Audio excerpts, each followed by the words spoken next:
নমস্কার বন্ধুরা, কেমন আছো তোমরা সবাই? আশা করছি তোমরা সবাই খুব ভালো আছো।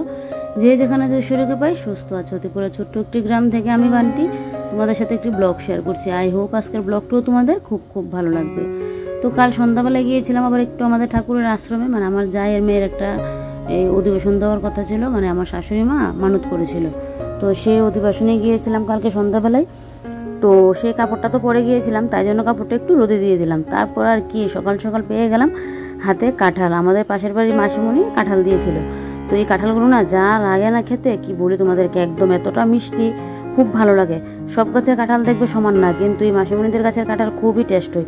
প্রত্যেক বছরই না মাসিমণি কিন্তু গাছের কাঁঠালটা আমাদের দেয়। কি মুখটা ধুয়ে ফ্রেশ হয়ে এই যে দেখো এবারে বসে পড়লাম কাঁঠালটা নিয়ে। তবে এত পরিমাণে আঠা হচ্ছে, কাঁঠাল খেতে ভালো লাগে কিন্তু আঠার যন্ত্রণা না আমার কাঁঠাল খুলতে গেলেই ঝামেলা শুরু হয়ে যায়। মানে কাঁঠাল খুলতে গেলে যা একটা বিরক্ত লাগে। তবে কাঁঠালগুলো খুব টেস্ট, তো এক্ষুনি খাবো। একটু মুড়ি দিয়ে কাঁঠাল দিয়ে খেতে বেশ দেখবে ভালো লাগে। তো এদিকে দেখো কাঁঠালের যে ইয়েগুলো পড়লো, এগুলোকে একটা পলিথিনের মধ্যে নিয়ে বাইরে রেখে দেবো। তো একজন দিদিকে দিয়ে দেবো, ওই দিদি আবার গরুকে খাওয়ায়। কাঁঠাল দেখবে আবার গরু খেতে কিন্তু পছন্দ করে। আমার বাপের বাড়িতে তো গরু আছে, তো আগে দেখতাম যখনই আমাদের বাড়িতে কাঁঠাল না হতো মা এগুলো রেখে দিত, গরুকে মানে দিয়ে দিত। আর গরু তো এগুলো গন্ধ পেলেই বাস কখন এগুলোকে খাবে, এরকম অবস্থা হয়ে যেত। তো দেখো কাঁঠালটা এরকমভাবে ছাড়িয়ে একটা বক্সের মধ্যে নিয়ে নিলাম। এবারে ফ্রিজের মধ্যে রেখে দেবো, যখন আমার মন চাইবে তখন আমি খেতে পারবো। না হলে কাঁঠাল ভেঙে খাওয়া, হাতের মধ্যে আঠা লেগে থাকে। ওগুলোকে এখন কেরোসিন দিয়ে পরিষ্কার করে আবারও হাতে একটু তেল মেখে নিয়েছিলাম, না হলে আবার একটা গন্ধও বেরোবে। তাই কেরোসিনের গন্ধ হলে দেখবে কোনো কিছু কিন্তু খাওয়া যায় না। তো এদিকে মুড়ি তো নিয়ে নিলাম একটা বাটির মধ্যে। এবারে আমার জন্য এখন কাঁঠালটা নিয়ে নিচ্ছি, মানে বীজগুলোকে ছাড়িয়ে। বীজগুলোও ফেলা যাবে না, বীজগুলোরও অনেক দাম। এই বীজগুলো দিয়ে বাটা খেতে বা কোনো তরকারি পাতির মধ্যে দিলেও দেখবো বেশ ভালো লাগে খেতে।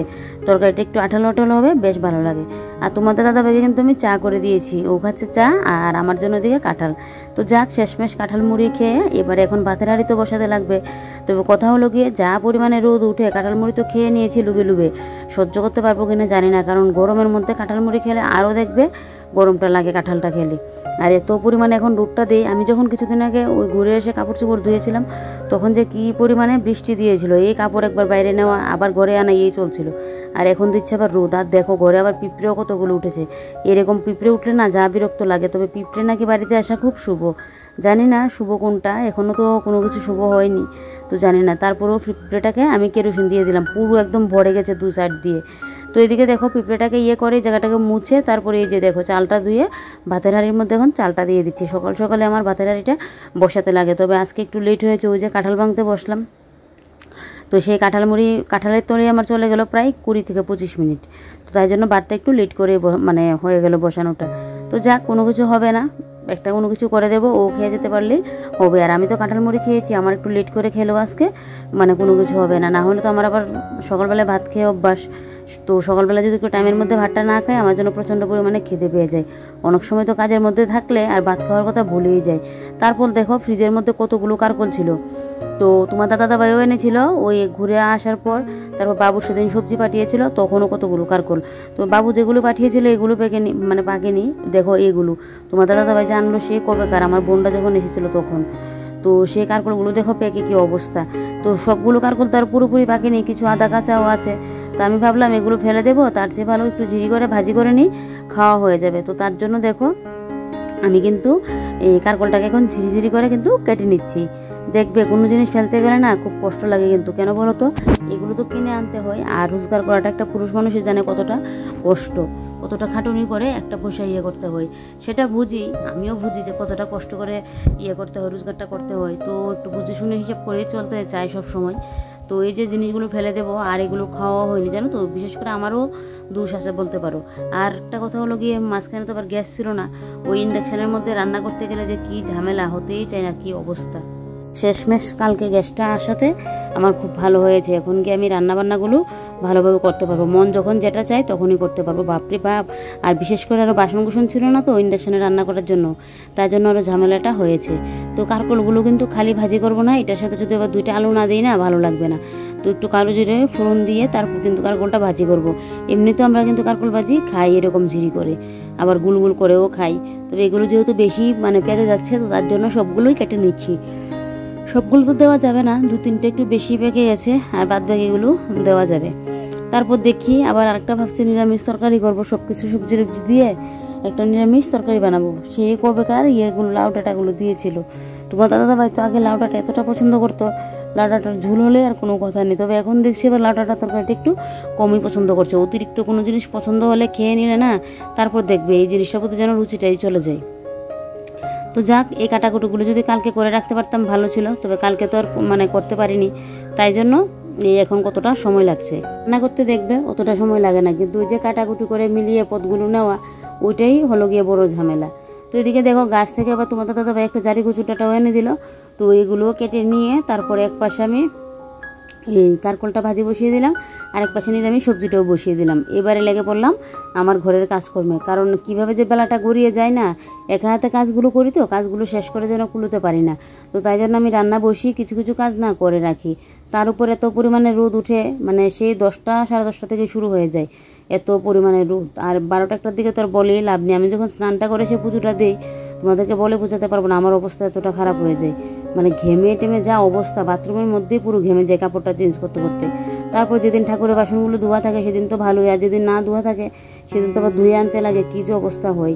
তো তাই চেষ্টা করি একটু সকাল সকাল রান্নাটা শেষ করে যেন আমি সকাল সকাল স্নানটা করে চলে আসতে পারি। আবার বেশি সকালে যে স্নান করে পুজো দিয়ে রান্নাবান্না করবো, সেটা হলেও দেখবে একদম ঘেমে টেমে যা অবস্থা, তখন তো শরীর আরও খারাপ লাগে। ওই যে গরমকালে যদি সকালে স্নান করে উঠে রান্নাবান্না করি, আরও অবস্থা খারাপ হয়ে যায়। তো এদিকে দেখো ওই যে মশলাদানিটাকে ভালো করে মুছে নিলাম, নিয়ে ঢেকে দিয়েছি। এবার এখানকার যে র্যাকের কুটোকাটিগুলো আছে এগুলো ভালো করে মুছে নিচ্ছি। ওই যে কদিন যাবত ইন্ডাকশানটা এখানেই ছিল, আর কুটোকাটিগুলো তো এক পাশে ছিল, তাই জন্য না ওই যে তেল ছিটে ছিটে গিয়ে অনেক সময় তেলের যে ইয়েটা হয়, ধোঁয়াটা যে উঠে, ওইটা গিয়ে তো একদম তেল ছিটে ইয়ে হয়ে থাকে, একটু আঠাটা হয়ে থাকে, তাই জন্য একটু মোছামাছিটা করে দিচ্ছি। আর ইন্ডাকশানটা একদম কালকেই নিয়ে এই মিচিবের মধ্যে নিয়ে রেখে দিয়েছি একদম মুছামাছি করে, কারণ এখন তো আর লাগবে না।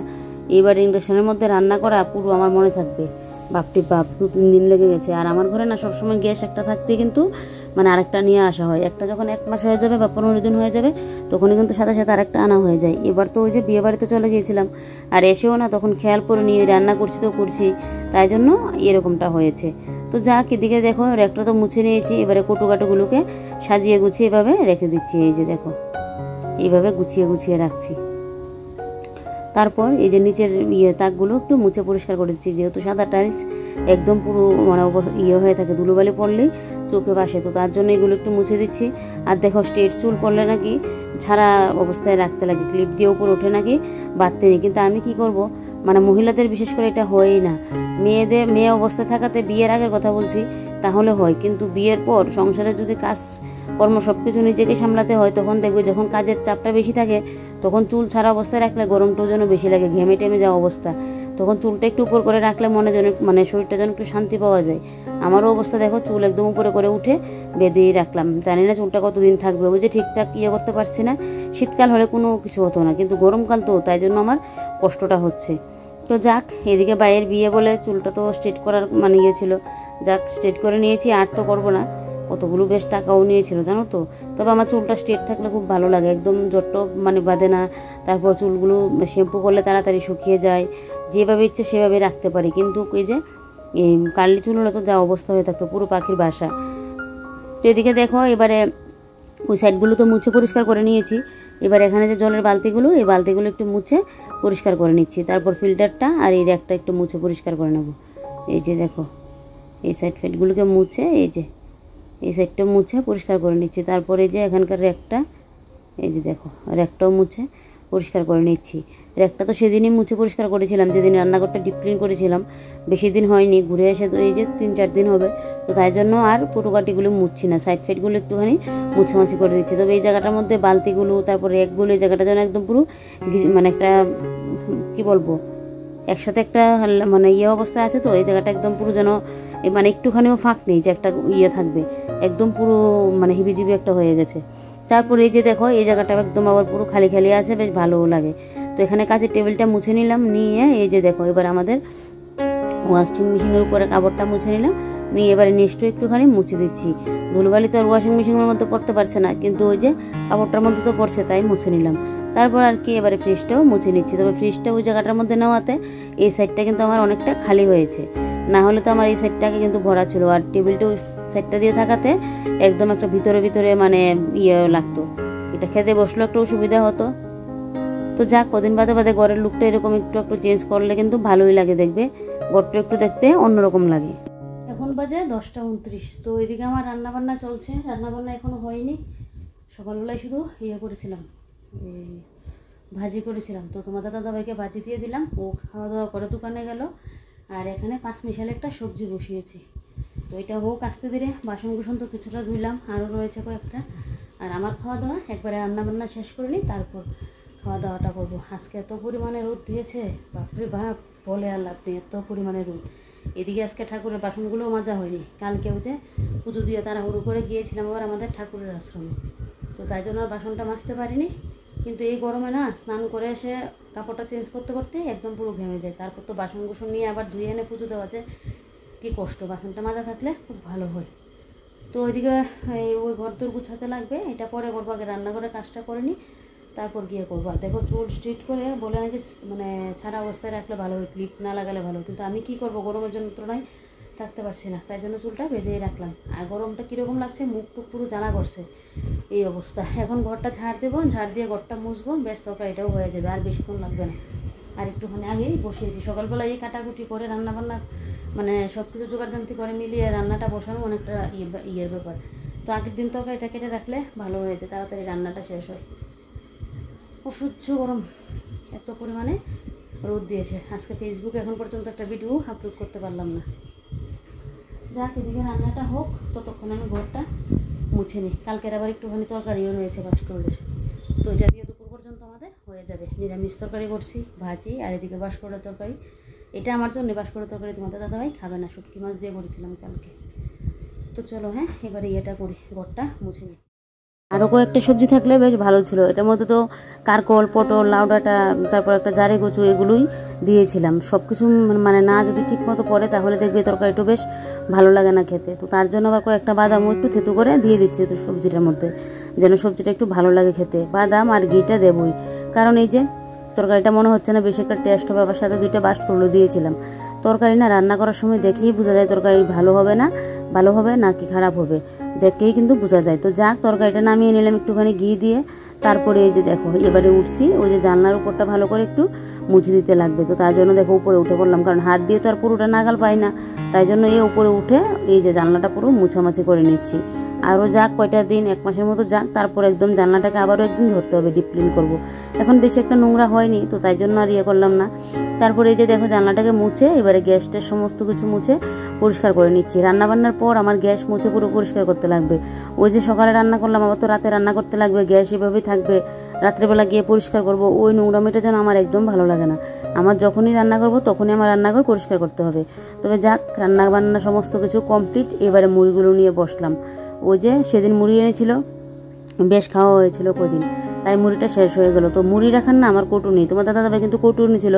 তো এই যে মুখগুলো ঠিকঠাক লাগতে চায় না, মুড়িগুলো একদম নেতিয়ে যায়।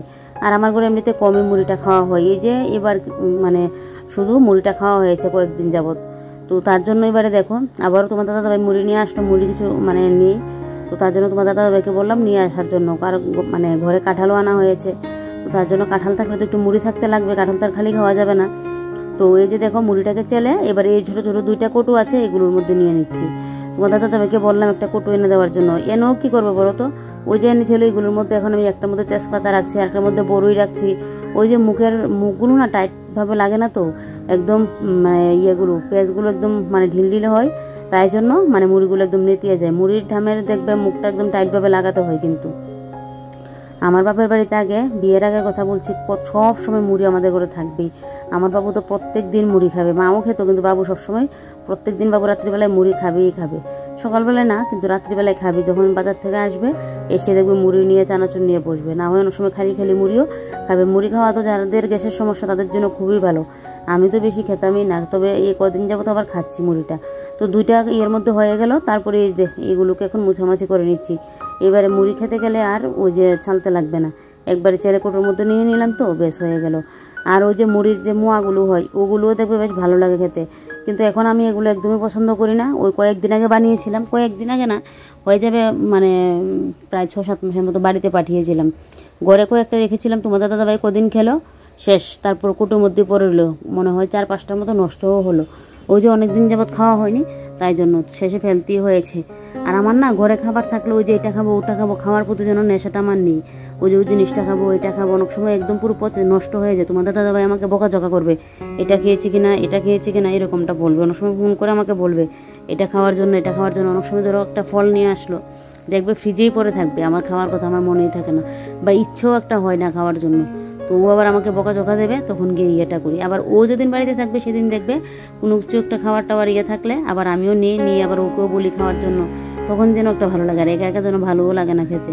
তারপর এদিকে দেখো ঘরটা ঝাড় দিয়ে নিলাম, নিয়ে এবার বাইরেটা ঝাড় দিয়ে নিচ্ছি। আর দেখো রোদের কি অবস্থা, বুঝতে পারছো কি পরিমাণে রোদ দিয়েছে।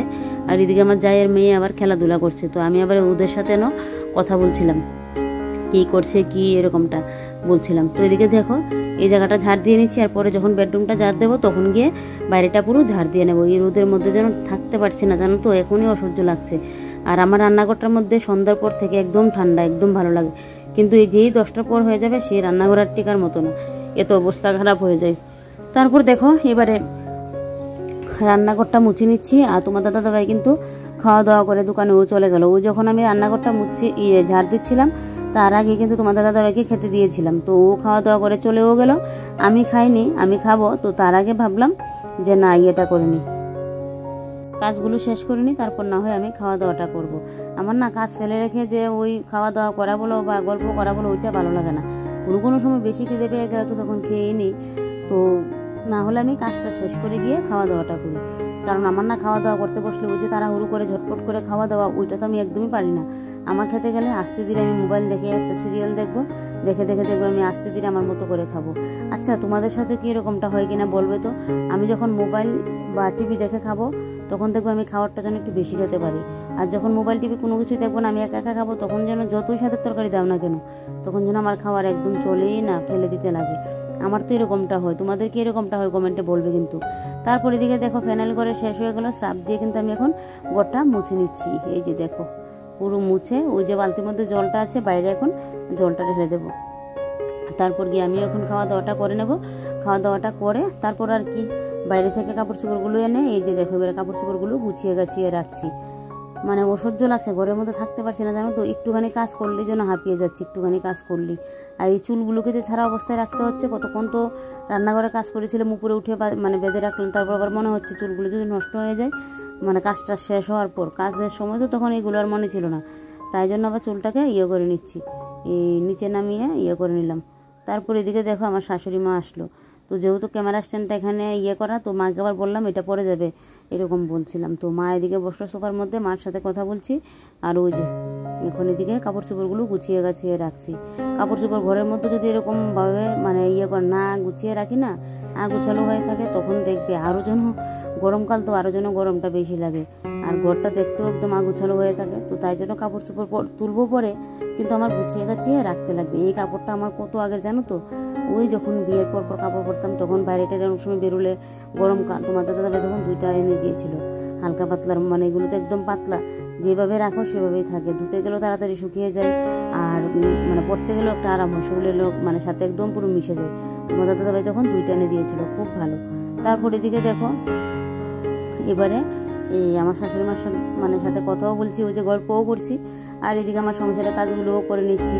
এবার একটু দেরি হলেও কোনো কিছু মানে হবে না, এবার গল্প করতে করতে আমি কাজ করতে পারবো। কিন্তু সকালবেলা ওই রান্নার সময় তখন আমি আর গল্প করতে পারি না, 1-2টা কথা বলি, তারপর তোমার রান্নার তারা উড়ো থাকে, তোমাদের দাদাভাই খেয়ে যাবে। তো এদিকে দেখো এবারে সোফাগুলোকে একটু ঠিকঠাক করে নিচ্ছি। আর এই যে আমার নাইটি ফাইটিগুলো রাখার একটা জায়গা বের করতে লাগবে, এগুলো এখন সোফার উপরেই রাখলাম।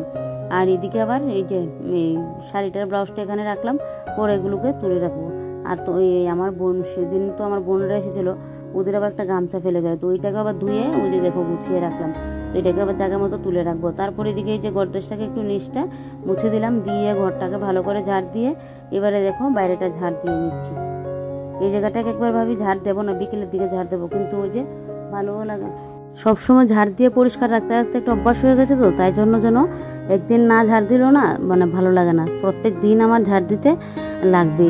তো তাই আর কি করবো, তাই ঝাড় দিয়ে নিচ্ছি। আর দেখো এই জায়গাটা ভেবেছিলাম ওই যে আমার আগের ঝাড়ুগুলো আছে ওই ঝাড়ুগুলো দিয়ে ঝাড় দেবো, না হলে এই নতুন ঝাড়ুটা দিয়ে ঝাড় দিলে না এই জায়গাটা তো একদম পুরো ধারালো, একদম তো ঘরের মতো না মানে প্লাস্টার করা না, তো তার জন্য না করা এই তোমার কি হয় ঝাড়ুগুলো না একদম খুলে যায়, মানে ভেঙে যায় ঝাড়ুগুলো। তো তার জন্য না ও ভেবেছিলাম আগের যে ঝাড়ুগুলো, এই ঝাড়ুগুলো দিয়ে এই জায়গাটা পরিষ্কার করব।